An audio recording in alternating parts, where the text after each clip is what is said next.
라 아멘. 할렐루야. 주님의 평강이 우리 성도님들에게 가득하기를 축복합니다. 오늘 말씀의 제목은요, 한가족입니다. 여러분, 5월을 무슨 달이라고 부르죠? 가족의 달입니다.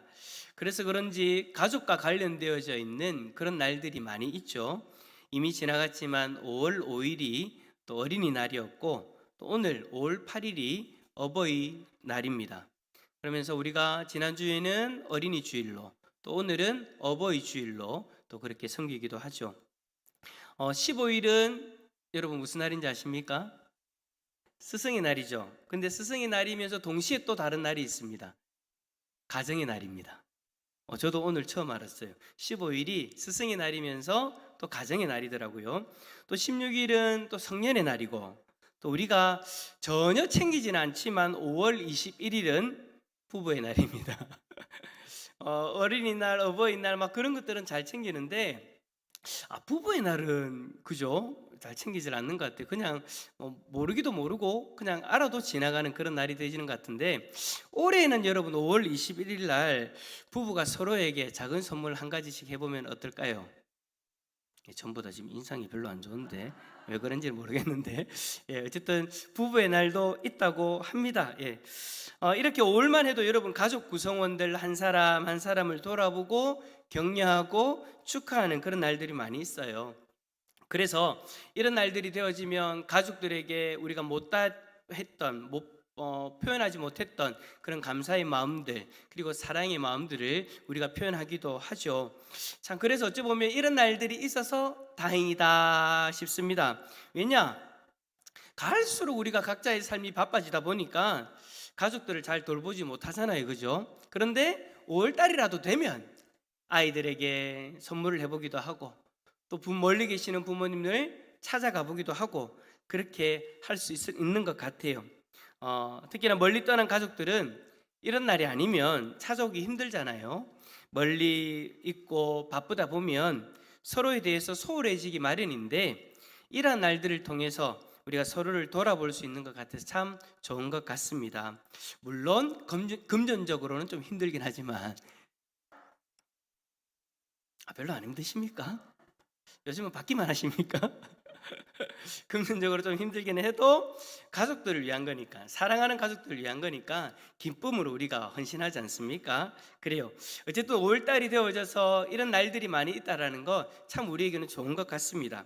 그런데 여러분, 하나님 백성은요, 다른 사람들보다, 그러니까 신앙이 없는 사람들보다 가족들을 더 잘 돌아보고 사랑으로 섬겨야 된다는 것 여러분 잘 아시죠? 왜냐? 하나님이 그러한 삶을 기뻐하시기 때문이에요. 세상 사람들이 그리스도인들을 보면서 가장 크게 오해하는 부분이 바로 이 부분인 것 같은데, 비그리스도인들은 우리를 향해서 부모 자식도 없는 사람이다, 부모도 필요 없는 사람이다, 그렇게 이야기를 하기도 해요. 저도 옛날에 참 그런 이야기를 많이 들었어요. 교회 가면 불효자가 되는 것처럼, 마치 불효자들이 모여있는 공동체가 교회 공동체인 것처럼 그렇게 이야기하는 것들을 참 많이 들었거든요.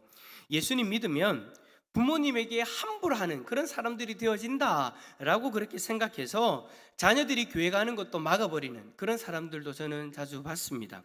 근데 여러분, 그거 정말 오해이지 않습니까? 그죠? 교회에 와서 우리가 말씀은 배우면 배울수록 불효자가 되는 것이 아니라 효자가 되어야 되는 것이 정상입니다. 왜냐? 우리가 믿는 하나님은 부모에게 불효하는 것을 정말로 싫어하시기 때문이에요. 오죽하면 여러분, 10계명 가운데 하나님이 이런 계명을 넣었겠습니까? 5계명, 내 부모를 공경하라. 10계명 가운데 이 계명을 딱 하니 넣으시면서까지 부모를 공경하라고 우리에게 말씀하시잖아요. 그러면서 부모를 공경하는 이가 받는 복에 대해서도 이야기하시죠. 땅에서 생명이 길고 복을 누리게 될 것이다 라고는 그런 말씀까지 해 주셨잖아요. 여러분, 10계명 10가지의 계명 가운데에서 1계명부터 4계명까지는 누구하고 관련된 계명이에요? 그렇죠, 하나님과 관련된 계명이에요. 그리고 나머지 5계명부터 10계명까지는 사람과의 관계 속에서 관련되어 있는 계명인데, 사랑과의 관계들 중에 첫 번째 계명으로 이 계명을 우리에게 주신 거예요. 여러분, 이것이 무엇을 의미하는 걸까요? 하나님이 사랑과의 관계 속에서 가장 중요하게 생각하는 관계가 바로 부모와의 관계다라는 거예요. 우리를 낳아주고 길러주신 부모를 제대로 섬길 수 있어야 다른 사람과의 관계도 올바르게 할 수 있다라는 것이죠. 여러분, 부모와의 관계가 흔들려 버리면은요, 다른 사람과의 관계도 참 힘들어지지 않습니까? 그 이유가 뭐냐? 우리 인간관계에서 부모와의 관계가 기본이 되어지기 때문이에요. 나에게 모든 것을 헌신하고 나에게 모든 것을 부어준 부모에게 감사하지 못하고 그 부모를 잘 섬기지 못한다면 다른 인간관계에서도 여러분 어떻게 감사하고 어떻게 섬길 수 있겠습니까? 부모보다 더 큰 사랑을 줄 수 있는 존재, 부모보다 더 자신을 헌신할 수 있는 존재는 여러분 이 땅에 없죠.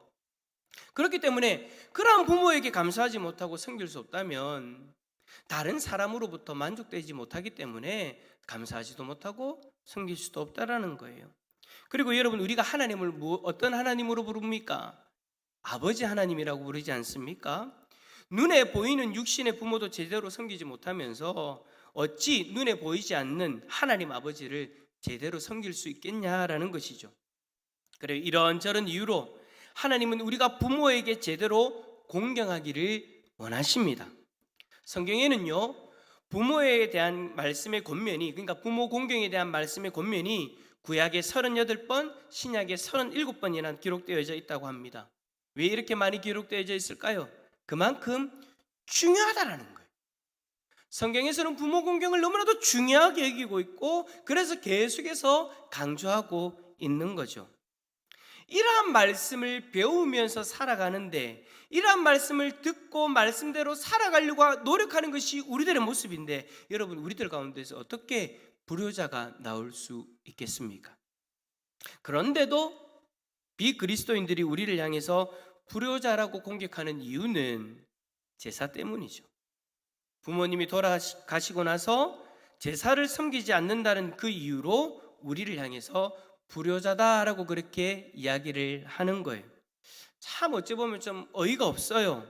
물론 사후 세계에 대한 관점의 차이 때문에 생기는 문제이긴 하지만, 살아계실 때 부모님을 더 잘 섬기고 효도하라고 가르치는 이 기독교를 불효자 집단으로 그렇게 여긴다는 것이 여러분 옳지 않다라는 것이죠. 어떨 때는 좀 참 너무한다 싶기도 합니다. 어쨌든 우리가 세상 사람들로부터 불효자라는 이야기를 듣지 않으려면 하나님 말씀대로 살아야 됩니다. 아멘이십니까? 하나님 말씀대로 산다는 것이 무엇을 이야기하는 겁니까? 부모님을 더 잘 섬기고 부모님에게 더 순종해야 된다라는 것이죠. 에베소서 6장에서 부모를 주 안에서 순종하라, 이것이 옳으니라 라고 그렇게 권면을 하죠. 그래요, 여러분, 우리는 주 안에서 부모에게 순종해야 됩니다. 여기서 여러분 주 안에서라는 이 단서를 붙이는 이유가 뭐냐?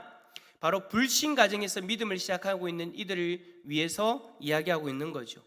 부모가 불신자일 경우 그가 믿음을 떠나라라고 자녀들에게 강요하면 그 요구는 받아들일 수 없다라는 거예요.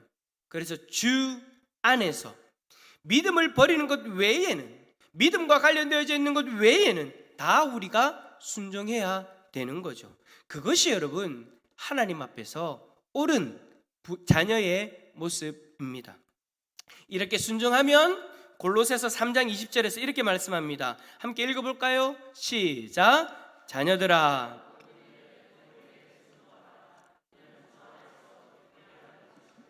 아멘. 여러분, 주 안에서 기쁘게 하는 것이라는 이 말은요, 하나님께서 기뻐하신다는 이야기예요. 우리말로 번역되어진 한글 성경을 가만히 보면 마치 부모가 기뻐하는 것처럼 그렇게 보여질 수도 있는데, 헬라어 원어는요 그렇게 이야기하지 않아요. 주 앞에서의 기쁨이기 때문이다 라고 직역할 수 있는데, 이 말은 무슨 말이냐면 하나님이 기뻐하신다라는 거예요. 우리가 부모에게 순종하면, 모든 일에 주 안에서 부모에게 순종하면 여러분 하나님이 기뻐하신대요. 하나님이 기뻐하시는 인생, 여러분, 어떤 복을 받고 어떤 은혜를 누리는지 여러분 잘 아시잖아요. 우리는 진정으로 하나님이 기뻐하시는 삶을 살기를 원합니다. 예수 그리스도를 믿고 하나님을 나의 아버지라고 부르짖고 하나님을 섬기는 사람이 나는 하나님이 기뻐하는 삶을 살기 싫어요 라는 사람이 누가 있겠습니까? 저와 여러분이 다 하나님을 기뻐하는 삶을 살기를 원하시잖아요. 5명만 아멘 하셨습니다. 하나님이 기뻐하시는 삶을 살기를 원하시잖아요. 우리 중에 누가 하나님이 기뻐하시는 삶을 살기 싫다라고 이야기하는 사람이 누가 있겠습니까? 아무도 없어요. 우리 모두가 다 하나님이 기뻐하시는 삶을 살기를 원하죠. 자, 그렇다면 우리가 어떤 삶을 살아야 된다고요? 부모님께 순종해야 된다는 거예요. 부모님을 공경해야 된다는 거예요. 혹시나 여러분 지금까지 부모님을 제대로 섬기지 못하고 부모님을 제대로 공경하지 못하고 부모님에게 제대로 순종하지 못했던 우리들의 모습이 있다면 오늘 이 시간 이후로부터 다 바뀌어질 수 있기를 축복합니다. 그래서 여러분들의 삶을 하나님이 기뻐하시는 그런 은혜가 있기를 축복합니다. 여러분, 하나님이 기뻐하시는 삶을 살면은요, 하나님이 절대 그냥 두지 않으세요. 절대 그냥 두지 않는다는 이 말은 좋은 의미로 이야기하는 거죠. 하나님이 그 사람에게 장수의 복도 허락하시고요, 이 땅 가운데서 하나님을 기뻐하시기 때문에 하나님이 기뻐하는 자에게 부어주시는 그 놀라운 은혜들을 날마다 부어주시는 거예요. 이러한 모든 은혜 우리 모든 성도님들이 다 누릴 수 있기를 다시 한 번 더 축복합니다. 그런데 여러분, 오늘 말씀해 보니까요, 오늘 우리가 읽었던 본문의 말씀을 보니까요, 이러한 부모 자식 간의 관계가요 가정에만 국한되어져 있는 것이 아니다라는 것을 우리는 보게 되어집니다. 우리는 교회 공동체에 들어와서 또 다른 부모를 만나게 되는 거예요. 바로 옆에 계시는 연로하신 어르신들이 바로 우리가 섬겨야 되는 부모님인 거죠. 바울은요, 디모데에게 이 서신을 보내면서 교회 공동체에서 나이가 많은 성도들을 섬길 때에 부모를 섬기듯이 섬겨야 된다라고 그렇게 이야기를 하고 있어요. 늙은이를 꾸짖지 말고 권하되 아버지에게 하듯하며 늙은 여자에게 어머니에게 하듯하며. 오늘 우리가 읽었던 이 말씀이, 이 내용이 그대로 적혀져 있잖아요. 그래서 여러분, 오늘 제목과 같이 우리 교회 공동체를요 한 가족이라고 부르는 거예요. 본문은 바울이 디모데에게 목회자로서 성도들을 어떻게 섬겨야 되는지에 대해서 권면하는 내용이거든요. 하지만 여러분, 이러한 내용은 결국 우리 공동체가 서로가 서로를 바라볼 때에 가져야 되는 마음이기도 한 것입니다. 저는 목회자로서 우리 공동체에서 연로하신 어르신들을 부모님처럼 생각합니다. 그래서 깍듯하게 존대하고 오늘 본문의 권면처럼 꾸짖는 말과 행동을 하지 않고 섬기려고 하죠. 혹시 여러분, 제가 여러분에게 버릇없이 행한 적 있던가요? 있어도 말을 못하나? 있다면 문자로 보내주세요. 몇월 몇 시 몇 때 나한테 이렇게 했잖아요. 아마 없을 거예요. 제가 최대한 하여튼 깍듯하게 부모님을 섬기듯이 그렇게 섬기려고 제가 노력을 하거든요. 저희 장로님들도 마찬가지고 제가 그렇게 말씀을 드리고 그렇게 행동을 하려고 노력을 해요. 왜? 오늘 말씀에 그렇게 권면하고 있으니까 그렇죠. 부모님에게 대하듯이 그렇게 대하려고 저는 참 많은 노력들을 하고 있습니다. 근데 여러분, 우리 성도님들도 마찬가지라는 거예요. 우리 성도님들이 연로하신 성도님들을 대할 때, 연로하신 어르신들을 대할 때 여러분의 부모님이다 라고 생각하시고 그렇게 대하시면 좋겠습니다. 왜죠? 우리는 그리스도 안에서 한 가족이기 때문인 거예요. 한 방울의 피도 섞여 있지는 않지만 한 분의 피는 섞여 있죠. 바로 그리스도의 피. 그리스도의 피로 말미암아 우리가 이 자리에 있게 되어진 거잖아요. 우리는 그리스도의 피로 교회 공동체 안에서 한 가족이 되어진 거예요. 그래서 여기 계신 모든 분들을 나의 부모님이다 라고 그렇게 생각하면 되는 거죠. 반대로 오늘 앞에서 나와서 특송한 우리 친구들, 우리 자녀들에 대해서는 우리 어른들이 어떻게 바라보면 되는 거예요? 나의 자녀다. 내가 10달 동안 배를 아파서 놓은 자녀는 아니지만, 그런 육신의 자녀는 아니지만 예수 그리스도의 피로 맺어진 나의 자녀다라고 그렇게 생각을 하고 저들을 대하면 되는 거예요. 그래요, 여러분, 우리는 그리스도 안에서 한 가족 공동체입니다. 이러한 한 가족 공동체에는 여러분 몇 가지 특징이 있는데 오늘 한 두 가지를 간단하게 한번 살펴보려고 해요. 첫 번째 특징이 뭐냐? 따라서 합시다. 서로가 섬기는 관계. 예수님이 말씀하셨잖아요. 내가 너희를 섬긴 것과 같이 너희도 서로 섬겨라. 아이들은 어른을 섬기고 어른들은 아이를 섬기고 서로가 서로를 섬기는 공동체가 바로 우리 공동체라는 거예요. 세상에서는 아랫사람이 윗사람을 섬기는 것이 당연한 거지만 우리는 달라요. 우리는 서로 섬겨야 되는 것이 당연한 공동체인 거죠. 왜냐? 우리의 머리 되시는 예수님이, 우리 공동체의 머리 되시는 예수님이 우리를 친히 섬겨주셨고 그 섬김으로 서로를 섬겨라고 우리에게 말씀하셨기 때문인 거예요. 그 예수님을 따라 사는 사람들이 바로 우리이기 때문에 우리는 언제나 서로를 섬기기 위해 노력해야 되는 거예요. 젊은이들은 어른들을 부모님처럼 섬기고 어른들은 아이들을, 젊은이들을 형제 자매에게 대하듯이 그리고 나의 자녀들처럼 그렇게 섬겨야 되는 것이죠. 오늘 말씀처럼 말입니다. 우리 대상가족이 서로가 서로를 온전히 섬기는 한 가족 공동체로 온전히 세워질 수 있기를 축복합니다. 두 번째 특징은 따라서 합시다. 확장성을 가진 공동체. 여러분, 가족이라 하면은요 언제나 동일한 구성원들만 있는 것이 아니에요. 제 눈에 그냥 딱 우리 장로님이 최종욱 장로님 딱 보이셔서 말씀을 드리는데, 최종욱 장로님 우리 여군사님은 결혼하고 나서 가족이 되셨어요. 그죠? 목소리가 왜 그래 작습니까? 가족이 되셨죠? 근데 가족이 되신 지 몇 년 되셨어요? 예, 그렇게 칩시다. 권사님 맞아요? 30년 맞아요? 30주년이에요? 날 잡아야 되겠네. 자, 30년 되셨어요. 근데 30년 동안 두 분만 가족입니까? 아니잖아요. 자녀들도 생기고 또 위로는 또 새로운 또 부모님도 시부모님 그리고 친정 처갓집 부모님들도 생기고, 가족이라는 것은 여러분 한 사람이 한 사람을 만나서 가족이 되어져서 그 두 사람만 가족이 끝까지 가는 것이 아니에요. 한 사람이 한 사람을 만나서 가족이 되어지면 그 가족은 확장되어지도록 되어져 있는 거예요. 무슨 말이냐? 자녀를 낳고요. 그 자녀가 다시 결혼을 하고 또 새로운 지체를 가족으로 받아들이게 되어지고요. 그러면 사위가 며느리가 생기게 되어지죠. 새로운 부모가 생겨져요. 또 새로운 아기가 생겨져요. 가족이라는 것은 여러분 확장되어지는 것입니다. 이러한 가족의 확장성으로 말미암아 아담과 하와로 시작된 인류가 지금처럼 땅에 충만해지게 되어진 거죠. 가족이 가지고 있는 이 확장성은 하나님이 인류를 창조하시면서 명령한 것이고, 땅에 충만하라고 명령한 것이고, 가족이 가지고 있는 큰 힘 중에 하나인 거예요. 만약 가족이 확장성을 거부하고 더 이상 확장되지 않는다면 그 가족은 얼마 지나지 않아 사라지게 되는 거죠. 여러분, 우리 교회 공동체도 마찬가지다라는 거예요. 우리 교회 공동체도 이 확장성의 특징을 가지고 있습니다. 교회의 확장성도요, 여러분 하나님의 명령입니다.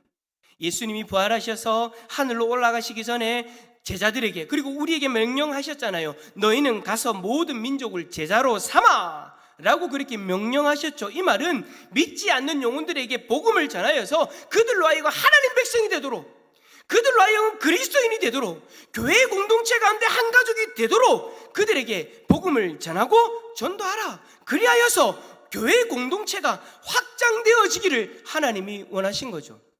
이것을 다른 말로 이야기하면 하나님 나라의 확장성을 이야기하는 거예요. 그래서 여러분, 초대교회 공동체도 한가족 공동체가 확장되어지는 것을 경험하였습니다. 사도행전에 보면 이 확장성이 여러분 얼마나 크게 드러나는지 우리는 볼 수 있잖아요. 한 구절만 보면 사도행전 2장 47절, 주께서 구원받는 사람을 날마다 더하게 하시니라. 초대교회 성도들이 하나님이 기뻐하시는 모습으로 하나가 되어지니 주님이 구원받은 성도들 그 공동체 가운데 날마다 더하시는 거예요. 오늘 이것을 바로 하나님 가족, 교회의 가족이 확장되어지는 것을 이야기하고 있는 겁니다. 이 교회의 공동체의 확장성은요, 주님의 명령이고 주님의 뜻입니다. 우리가 온전한 한 가족으로서 주님의 기쁨이 되어지면 이 놀라운 확장성이 우리의 사건이 되어지는 것이죠. 어제 여러분 한 지체가 저에게 와서 그런 이야기를 했어요. 몇 명의 지체들이 함께 강변에 나가서 찬양도 부르고 복음도 전하고 싶다고, 그러면서 그 일을 구체화시켜서 해도 되겠냐라고 그렇게 물어보더라고요. 아이고야, 할렐루야죠. 너무너무 좋은 일이죠. 그래서 저는 그렇게 했으면 좋겠다고, 빨리 그렇게 했으면 좋겠다고 그렇게 격려하고 힘을 더했습니다. 우리가 2년 동안 전도에 대해서 많이 위축되어져 있었잖아요. 그런데 지체들의 마음에 이러한 마음들이 생겨나는 것을 보고 어떻게 하면 복음을 전할까? 우리 교회가 어떻게 하면 복음을 전해서 우리 교회 공동체가 이 확장성의 특징을 누릴 수 있을까라는 그런 고민들을 하면서 이야기하는 것을 들으면서 참 위로가 되어지고 힘이 되어졌어요. 그래요, 여러분, 우리 교회는 한 가족으로서 확장성의 특징을 가지고 있다는 거 여러분 잊지 마시기를 바랍니다. 그런데 이 우리의 특징이 환경이나 여러 가지 일로 인해서 멈추어 버린다면 여러분 이거는요 문제가 되어져 버리는 거예요. 만약에 여러분 한번 상상해 보세요. 우리 교회가 더 이상 교회가 가져야 되는 주님의 명령에 준행함을 통해서 되어지는 확장성을 멈춰버린다, 우리가 가족으로서의 확장성을 가지고 있는 특징을 멈춰버린다, 여러분 10년 뒤에 어떻게 되어질까요? 10년 뒤에 어떻게 되어질까요? 우리 장로님들의 지금 연세들이 다들 어떻게 되시는지 아십니까? 다들 50대 중반 이상이세요. 우리 교회에서 좀 젊다라고 이야기하는 분들이 누구일까요? 이창희 집사님 어디 계시노? 저분이 우리 교회에서 젊은 축에 들어가세요. 저분의 나이 여러분 제가 이야기하지 않아도 알겠죠? 만약에 우리 아이들이 확장성을 멈춰버리고 만약에 가만히 있는다면 어떻게 되어질까요? 10년 뒤면 어떻게 되어질까요? 저는 여러분 죄송하지만 한 번씩 좀 상상을 한번 해봅니다. 만약 그렇게 되어진다면 어떻게 되어질까? 제가 어떤 마음이 들까요? 솔직한 심정을 말씀드립니다. 앞이 깜깜합니다. 우리 애가 가지고 있는 하나님의 명령을 무시하고 우리 안에 가족으로서의 가지고 있는 그 특징을 우리가 무시하고 살아간다면 여러분 우리 교회의 미래는 깜깜한 거예요. 여러분 교회는요 계속해서 확장되어져야 합니다. 그 확장되어짐을 통해서 우리가 복음을 듣게 되어졌고 우리를 통해서 계속해서 또 복음이 확장되어져 가야 되는 거예요. 믿지 않는 영혼들에게 복음을 전하여서 새로운 가족들을 계속해서 받아들여야 돼요. 이것은 주님의 명령이자 주님이 기뻐하시는 일인 줄 믿습니다. 이제 사회적 거리두기도 다 이제 대부분이 다 풀려진 상황인데 이 상황에서 어제 제가 만난 지체의 고민과 마음이 우리 모두의 마음과 고민이 되어질 수 있기를 축복합니다. 여러분 전도회는요 따라서 합시다. 친목단체가 아니다. 전도회는 이름 그대로 전도하기 위해서 모여진 공동체입니다. 여러분 이 사실을 잊지 마시고 전도회들의 정체성을 회복하고 다시 복음을 들고 나아갈 수 있기를 축복합니다. 다시 금요전도회가 움직이고 각 부서들이 우리 교회의 확장성을 놓고 고민하고 기도하고 애를 쓸 수 있기를 바랍니다. 사랑하는 대산의 가족들이여 이제 일어납시다. 기지개를 펴고 다시 한 가족 공동체로서 서로 돌아보고 성김의 교제를 시작하고 가족의 확장을 놓고 힘을 다합시다. 주님 안에서 만나게 하신 성도님들을 부모님처럼 섬기고 나의 형제요 나의 자매로서 섬기면 됩니다. 그리고 한 가족으로서 고민과 마음을 가지고 우리 대산의 가족을 위해 최선을 다합시다. 그 모습을 하나님이 기뻐하시는 줄 믿습니다. 한 가족으로서 함께 하늘의 놀라운 은혜를 경험하는 우리 모든 성도님들 다 되어질 수 있기를, 대산의 가족 되어질 수 있기를 예수 그리스도의 이름으로 축원합니다. 축원합니다. 우리 옆에 있는 분 바라보면서 그렇게 고백합시다. 당신과 나는 한 가족입니다. 시작.